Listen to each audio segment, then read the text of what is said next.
This is Maurice LaMarche, voice of the brain from Pinky and the Brain, and Momo the newscaster from Futurama. And you are on Splash Pages. Good night!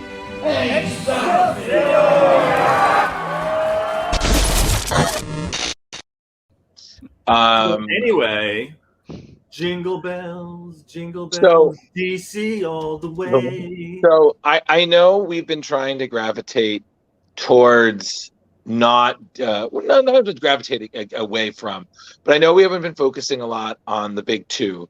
But I found these issues to be so cute and just wonderfully short enough to be entertaining. And honestly, when I recommended this to you guys, I was so sad about how short the demon issue was. But honestly, I thought that these were great. I felt like there were favorites for everybody, and I had discovered this when I was working. Still working with Screen Rant. I was looking for article ideas, and somebody had done a story, and I was like, "Oh, what's this from?" And I read one or two of these, and I was like, "Wow, these are great." So I figured, hey, we could just look through them and we could talk about our faves and I don't know, take it a little chill.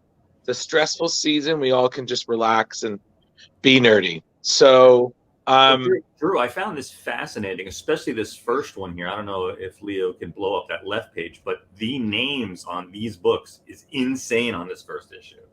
Yeah. Oh yeah. Writers and artists. The talent for all three of them. It was fantastic. I couldn't believe it myself. Especially for the time they were coming out, like Jurgens and Breeding together. Yeah. Like it was really nice to see those yesteryear comic telling. So I will say this. I have three favorites in this one. But I will go last because I was the one who recommended it. So, but first, I want to know what you guys thought, of course, because as always, nothing will ever beat when we were reviewing Next Wave and Leo just started with Drew, what the fuck? that is still like my favorite. You did good kid. Well, I always go with what makes me emotional. And a Highfather Christmas hit me right in the feels. That is one of my favorites. That was pretty. It was just great, like unexpected. Like, why is Highfather and Orion just walking around, chilling? They're like during Christmas time on Earth, right? Yeah, and they get mistaken as friggin' Santa. I'm like, oh, okay, that's where we're all right. And yeah, by the time when he said that little girl's name, I was just like, oh, dude. Oh. The Highfather Christmas was really short. I thought it was really cute. It kind of reminded me of A Miracle on 34th Street a little bit.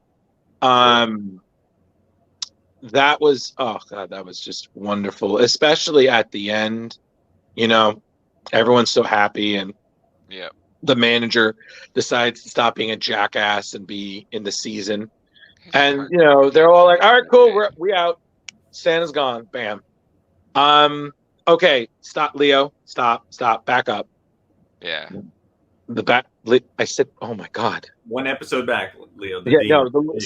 Satan's little helper. Yeah. That was just cool. Ty Templeton has always been one of my favorite subtle artists. I always felt like he's on the same wavelength as Batman animated series. He's got that simple style that really would fit in that realm. This was just so fucking cute. I mean, what a clever way for Etrigan to screw someone over. And 2 pages. Exactly. You're just done. I'm done. Like, oh. And then I'm not gonna lie, the last story in this, I thought Rich would really appreciate the Kyle Rayner story. Mm-hmm. Well, it is a great story, despite the fact that I was raised as a Jew. I don't really celebrate any religion right now, but we still do have Hanukkah and Christmas in the house because it's the holiday season, and just like participating in that kind of fun. But not only is it a Hanukkah story written by DC, which I feel is pretty rare for the most part. It's really a decent story, and they write Kyle really well. Very gallant, very educated about other religions, and you know, you had to kick some white nationalist ass, and that's what you got to do these days. That's always fun to watch. I mean, I think the thing being is, for me, was really interesting is when I first read this, I really didn't know much of Kyle besides the occasional thing. Now I've read his entire Green Lantern run, and I definitely felt that the writers were very, they definitely kept within his character, and it was, it's the worst outfit for a Green Lantern. It's super respectful, and at one point he meets a woman, or he's sort of being set up, and he thinks she's pretty cute, and then he finds out not only are they going to temple together, but she's the rabbi. He's totally unaffected, and that really just showed strength of character and strength of the writer that wrote this particular story. Yeah, and they did a great job. Oh yeah, totally. And then on top of it, the lantern working despite having literally no charge. Exactly. And Kyle, who he's a Green Lantern, he's seen shit that most people haven't. He can't explain it, so right. you have that a moment of faith, the Hanukkah miracle. Exactly. So it was just. It was really great. And then I got to say the Batman story at the end with Alfred was cute. That was. But this a little sad but cute. Also, I just have to say one more thing. The Flash story was really cute. He spends all that time trying to find the perfect present for his wife under like 10 minutes, and then he realized all she wanted was for him to listen more. Exactly. I was like, yeah, that sounds like Wally West in the 90s. But I got to say, guys, I thought that Batman, that Alfred story, I thought that was really sad for Alfred.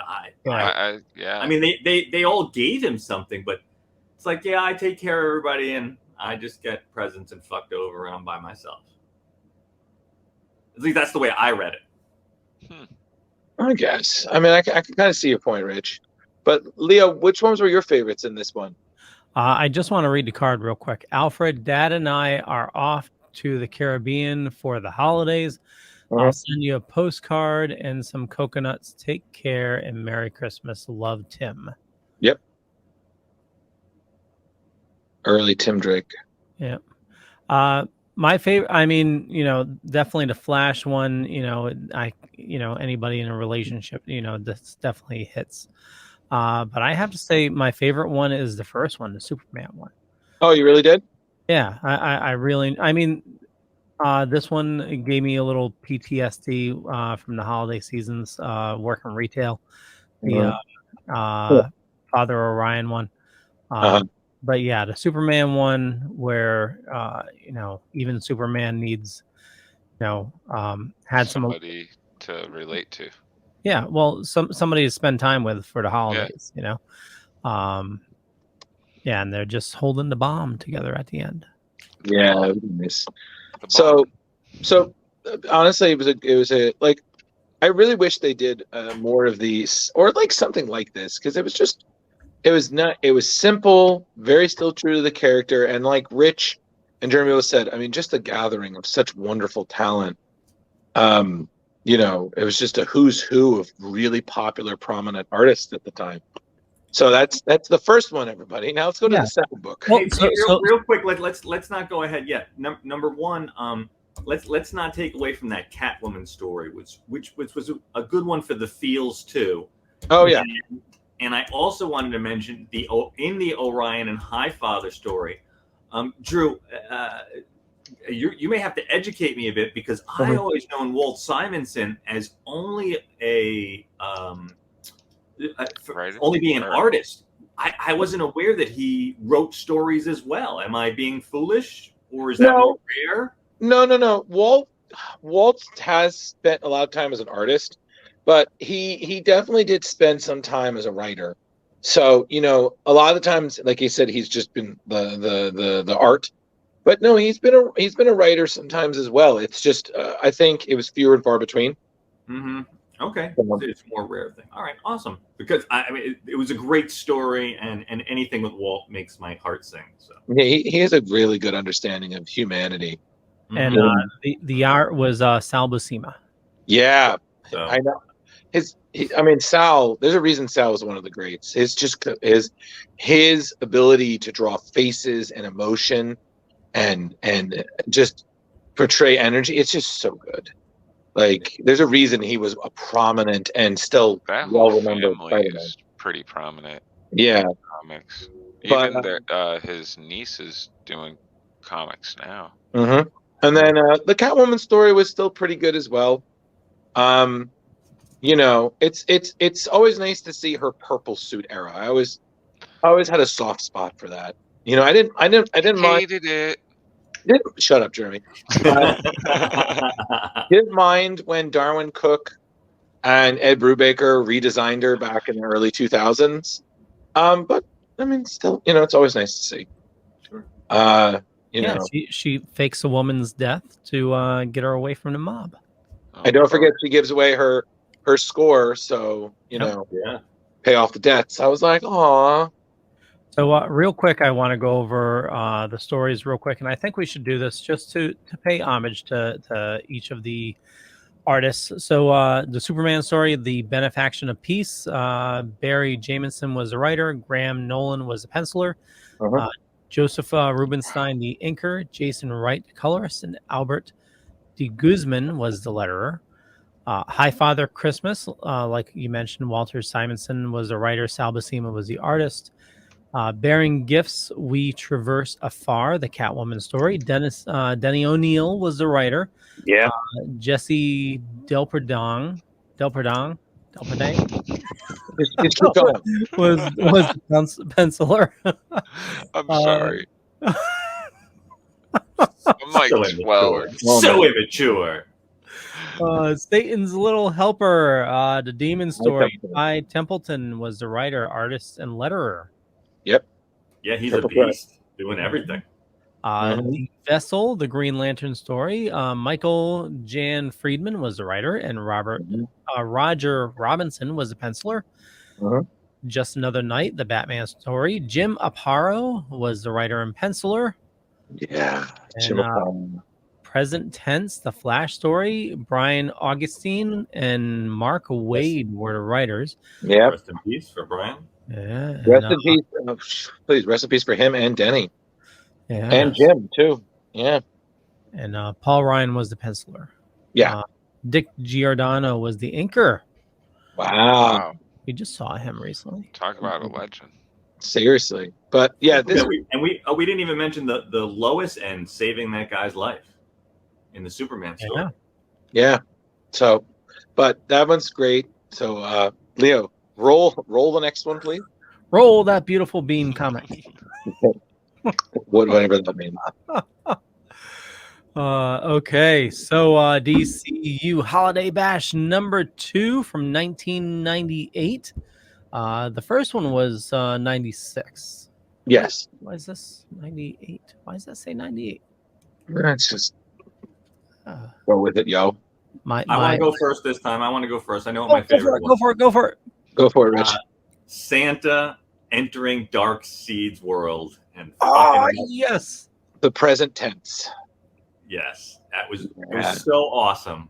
It was incredible. It was a very short story where basically some guy comes into Darkseid's lair and he's like, we've got him he's within the vicinity. And then Darkseid blasts the guy. And he's like, where is he? Where is he? And he's like, he's in the room.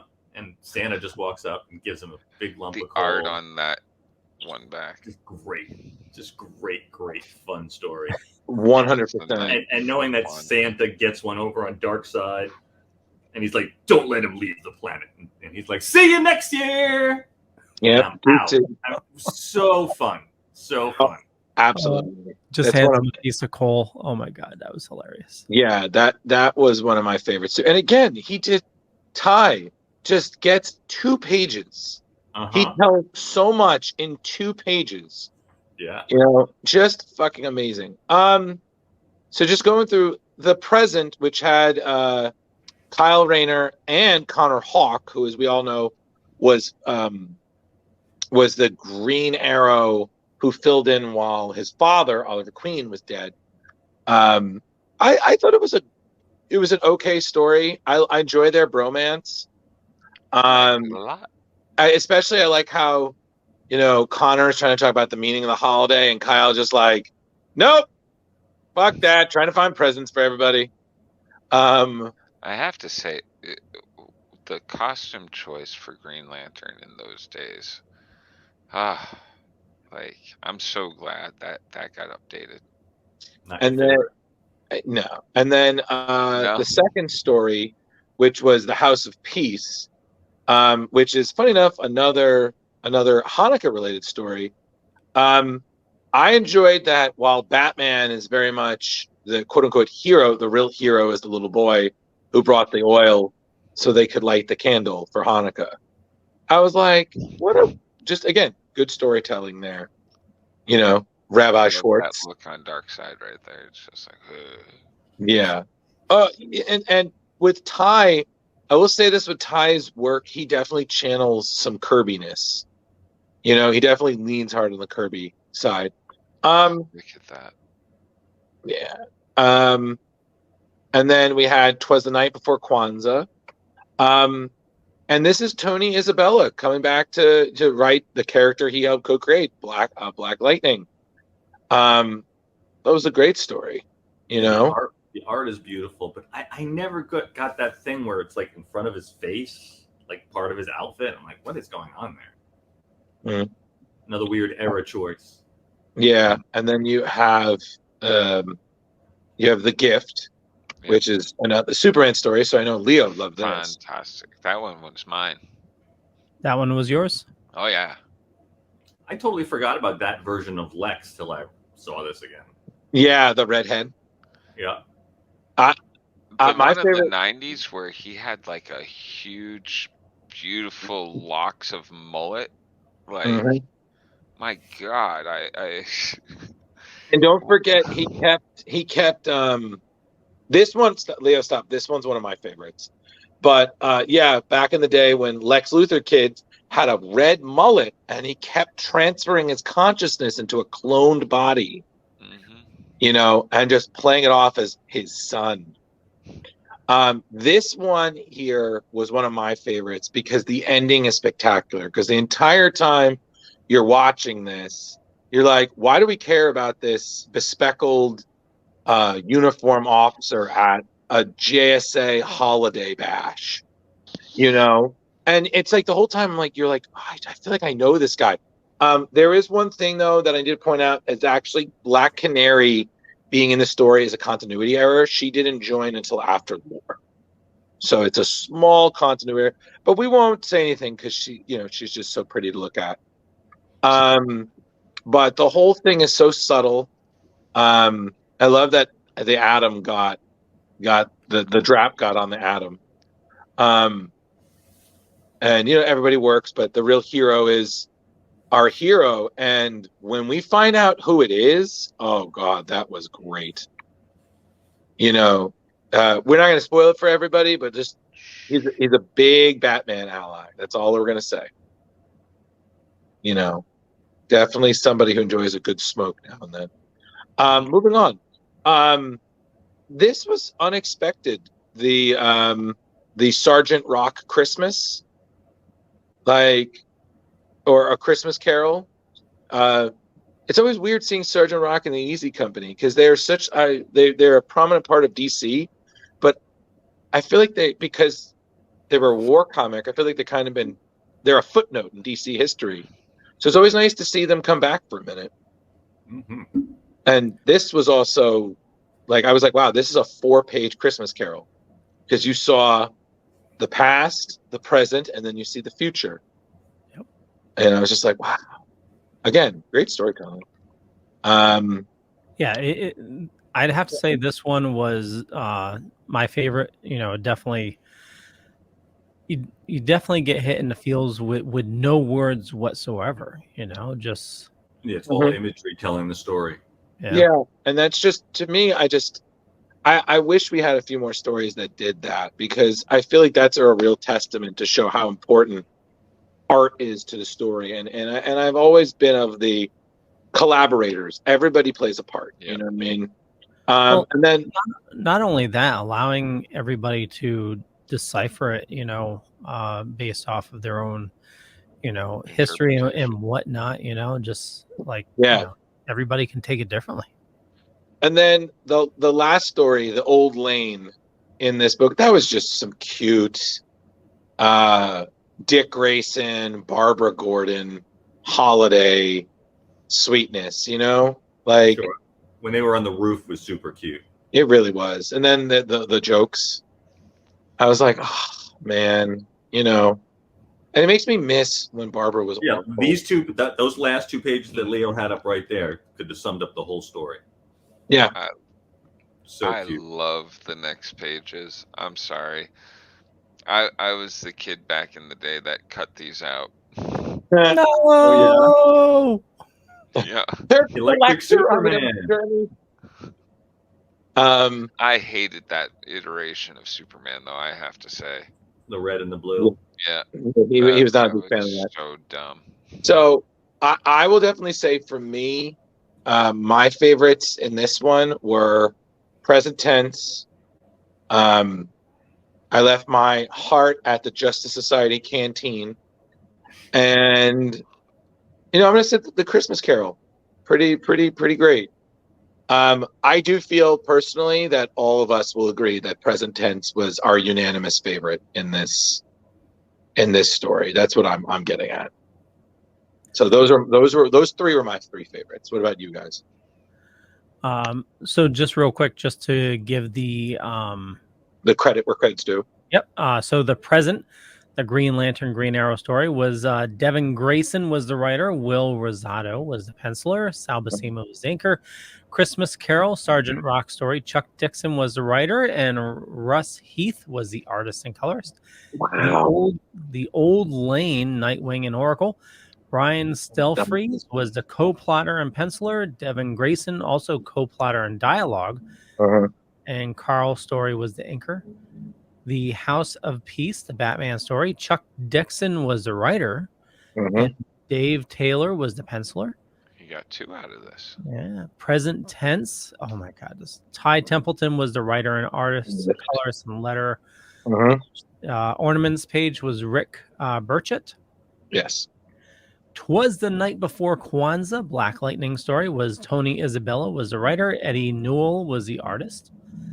The Gift, the Superman story, Dan Jurgens was the writer and penciler.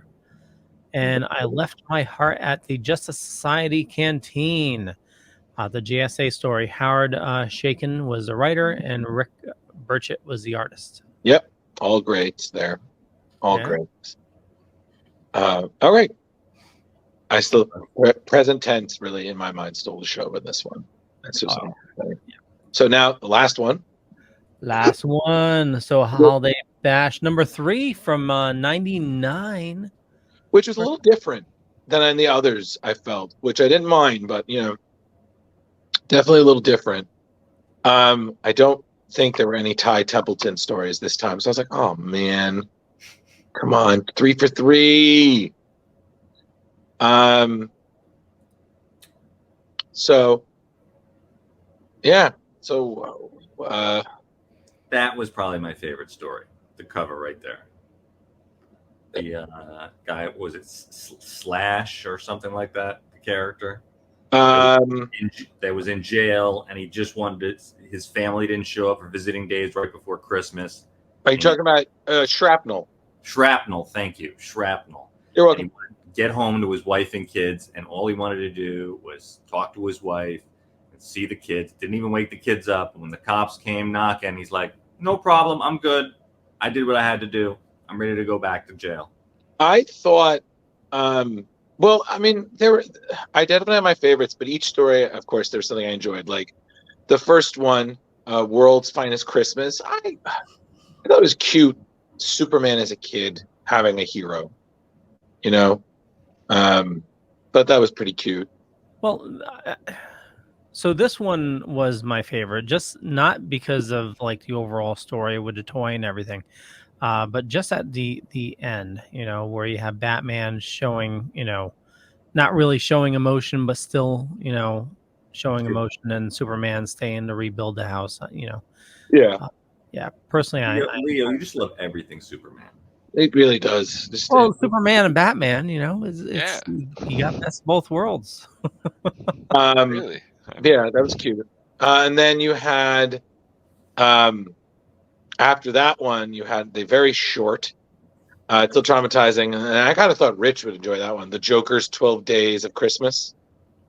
It was fun, but it wasn't as fun as I would have liked. But the thing that I really dug about it is that Joe Stanton was involved in that one. Oh yeah, love Joe.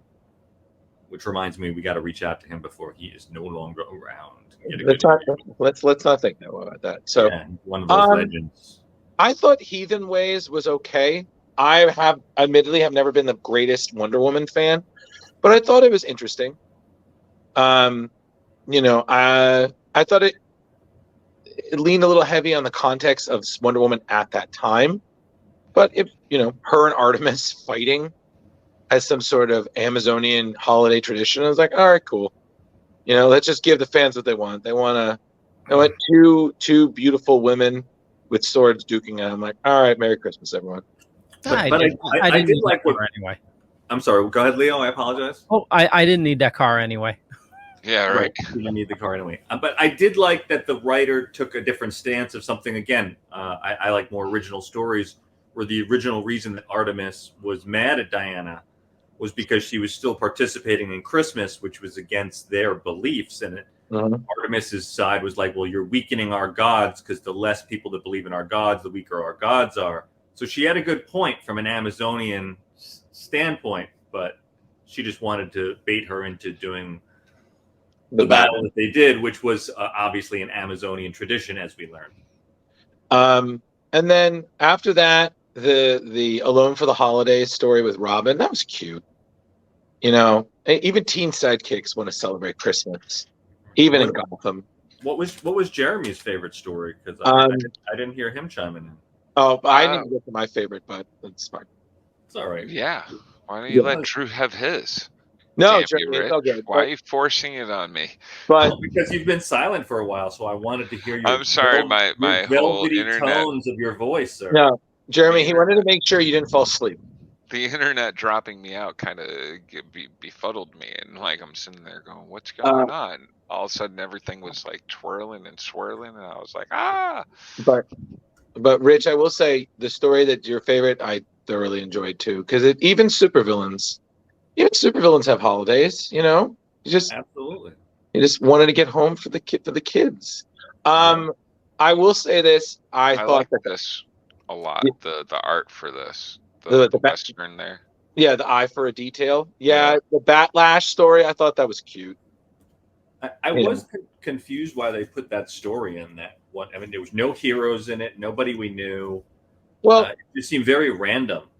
Well, Batlash was an old Batlash was an old cowboy hero of DC.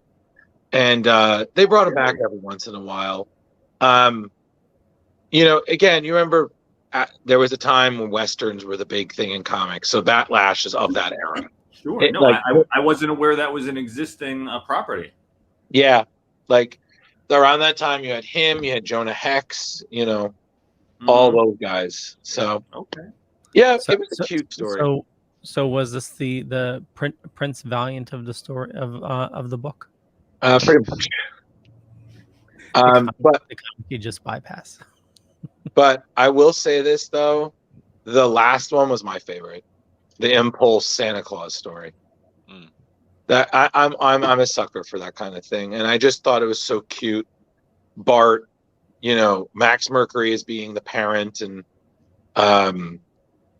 he's trying to tell Bart there's no Santa Claus, so he's trying to prove to him about this, but Impulse just keeps working around and actually being very generous. And I don't know, the ending was my favorite,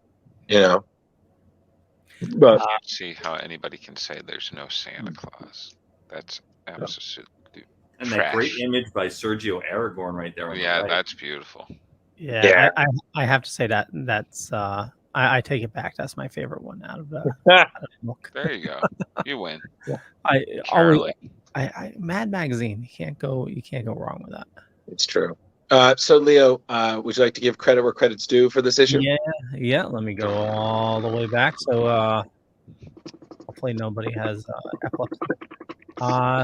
Okay, so table of contents. Okay, World's Finest Christmas, the Superman Batman story. Carl Kessel was the writer, and Dave Taylor was the layout and artist. The Joker's 12 Days of Christmas, Chuck Dixon was the writer, and Joe Staton was the penciler. Heathen Ways, the Wonder Woman story. Eric Luke was the writer, and Cedric Nukin was the penciler. Alone for the Holidays, the Robin story. Again, Chuck Dixon was the writer, and Gordon Purcell was the penciler. Okay. Didn't we just run into Gordon Purcell? It sounds familiar. Home for the Holidays, The Slab. Scott Beatty was the writer, and Damian Scott was the penciler. And Eye for Detail, Bat Lash story. Chuck Dixon again was the writer, and QQ Alcatena was the artist. Great artist. No Bart, There Is No Santa Claus, the Impulse story. Mark Wade and Devin Grayson were the writers. Craig Russo was the penciler. Nice. Loved Craig. And the DC Holiday pinup art by Sergio Oreganos. And colored by Tom Luth. And the cover was Rodolfo DiMaggio and Robert Campanella. I was just every time Leo you read credits, I have to count how many of these people I've met. I'm just like, okay. Sergio Aragonis. Thank you. I'm just sitting there listening to how he pronounces each. Yeah, that was. I always called it Oreganos. He's like, I can do Mark Wade. Fuck you guys. Yeah, I was like, I want to correct him, but I'll let the others do it. Ever going in, Leo. We love you. Just enjoy. You know, it's my little gift to you. You know. Yes, we love it. Yeah, thank you. All right. So yeah, that's all three. 1, 2, and 3. So, did we get Drew's and Jar Jar's favorites? Yeah, mine was the Impulse one. And I'm Batlash because the art was just the best. It was it was really good. Very, very clean. Very smooth. Okay, so I mean that's pretty much it. So I guess is that it? Yeah, there was all three. I just figured we'd keep it light because we're getting near the end of 2022, so yeah. Yeah, it was a fun read, a great thing to get you in the mood for a holiday, no matter what your holiday is, whether it's Christmas, Kwanzaa, or Hanukkah. Yeah. So DC really did a good job at. What about the Spaghetti Monster? Covering everybody. No, that's on IDW. That's a whole different holiday special. So how do you guys want to rate these? Do you want to do each issue at a time? I feel like that's probably better because they're all their own entities. I don't know, like because I say like each story is kind of more of its. Each story? Okay. Wow, that could take an hour. No. I'm not saying we do it that way. I'm saying like. No, I like Velvets, collectively, because we all got something good out of everything. So, okay, that's fine. No problem. All right, so let's do it in clockwork fashion, starting with the Captain, Oh Captain. I will give this a solid 4. It's a lot of nice stories, got us in mood for the holidays, and definitely introduced me to some characters I'm not that used to. Jar Jar, did we lose you again? So yeah, solid 4. Okay. All right, and I'm gonna go with. I think it hit me a little more in the feels than a solid 4. I'm gonna go for a 4.18. Holly Jolly Balls of Flaming Christmas. Wow, I can't. That just a little bit more. I'm gonna go with Leo on it. I think it's a solid 4. I would definitely recommend it to someone. Like I've said, it's again, you don't need to know all the characters. You can just appreciate good, simple storytelling. There's a little something for everybody. Some stand out more than others. Some you might relate to more than others. But it's the holidays, man. Everybody's different. So 4 for me. And I think we lost Jar Jar. And Carrie, thanks. She says, I actually do have epilepsy, but don't worry, you weren't flipping anything too fast. Yeah, I was worried about flipping way too fast there.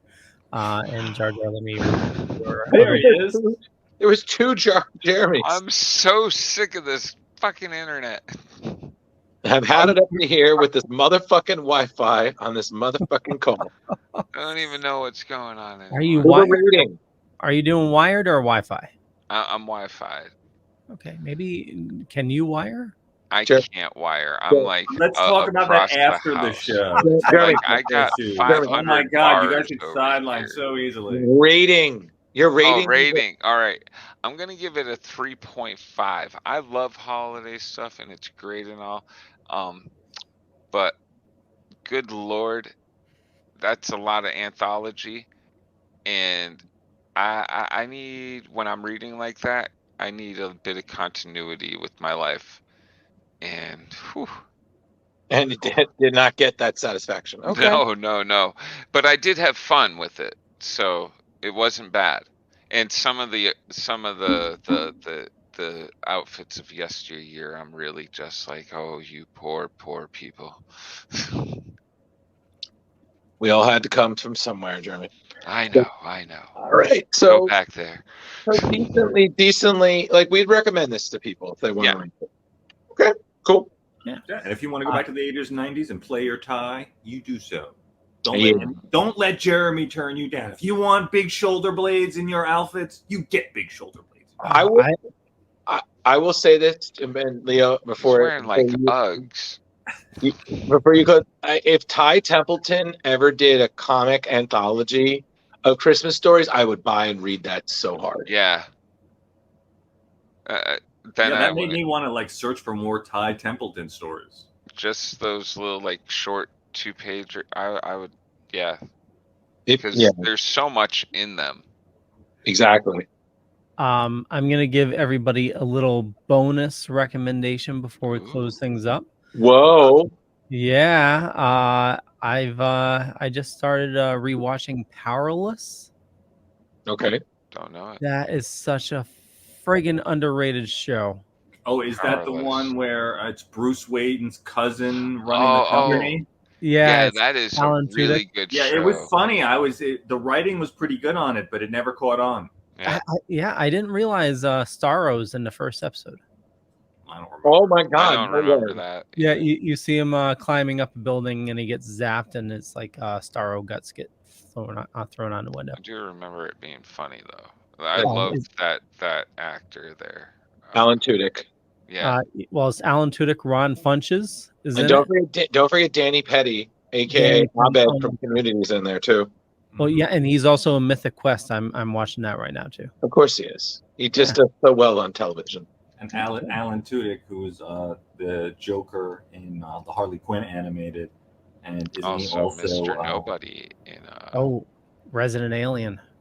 Resident Alien. Oh, yeah. Also, and, Yeah, another comic book series. he's like, he must be a geek because he does a lot of geek television. Oh yeah, he like went to, didn't he go to Comic-Con? Like no, that's never mind. Forget me. We'll wrap things up. I won't. I will not forget you, Leo. How could you forget me? Don't With hair you like this, you know? forget Leo That Pond. is, it's the Japanese anime of Leo. Yeah. I want to thank everybody for watching this fine evening. For me, just Google Leo Pond. But more importantly, I run the Dorkening Podcast Network. So head on over to thedorkening.com. Check those people out. And, head on over to our YouTube, the Splash Pages YouTube. Link is in the comments. We've been putting up some awesome stuff there. And with that, Mr. Jar Jar. Hey guys, check out Comic Book Lovers Buy, Sell, Trade, and Auction over on the Facebooks, where you can buy, sell, trade, and auction all of your wonderful comic books and toys and whatever other geek collections you may have. Also, check us out here every week at 8 o'clock on Tuesdays, and that's about it for now. Yeah, go pick up your Spawn Batman tomorrow. Oh, Mr. yeah, that. Drew. Don't you forget Splash Pages every Tuesday at 8 p.m. Eastern Standard Time. Not sure about Central. You can find me on Facebook or Instagram. I work for Screen Rant. I don't answer messages from strangers like you. But I'm sorry. I'm a simple mind. Oh, love it, love it, Thank love you. it. Take us out there, my friend Velvet Joker. Gotta love workshopping. Anyway, it's me, your man, Velvet J, here once again, Tuesday night. As the guy said, Splash Pages, the award-winning podcast where you have somehow tuned in right here till the end to see my pretty face. And anyway, so yeah, as Leo said, you should definitely check out the Splash Pages YouTube. Hit like and subscribe, motherfucker, subscribe. Ghostbusters. Or check out your man, Velvet J channel. You should definitely check that out. Or me on TikTok, Velvet Joker 1. You know where it's at. It's right here in your face all week long. See you next week. I think we're going to do a voiceover. It could be fun. It may not be. We'll see. Yeah, Oh my Ghostbusters God. 1984. Oh my God! Why I look like alfalfa? Let's end the show. No, you're who's Steve Martin's friend there? Martin Short. Martin Short. Yeah, didn't he do? Sure, yeah, he's like, What's his name there? yeah, Who's that the character from Flick? SNL. Is it Flick or Flick? No, that's Jiminy Click. That's a different character. Jiminy? Okay. No, everybody. Same actor, different character. Played the triangle. Yeah, he did a cartoon with that Yeah. too. He had- Ed Grimley. Ed No, Grimley, everybody. That's it. This is who I'm reminded of. You're the Heat Miser. Dun, dun, dun, dun. You're Mr. Hot. I'm Mr. Heat Miser. He's Mr. Snow. Da da da da. Let's end the show right now before all my dignity has to go. Out the door. Ghostbuster Man 1984. Hate you.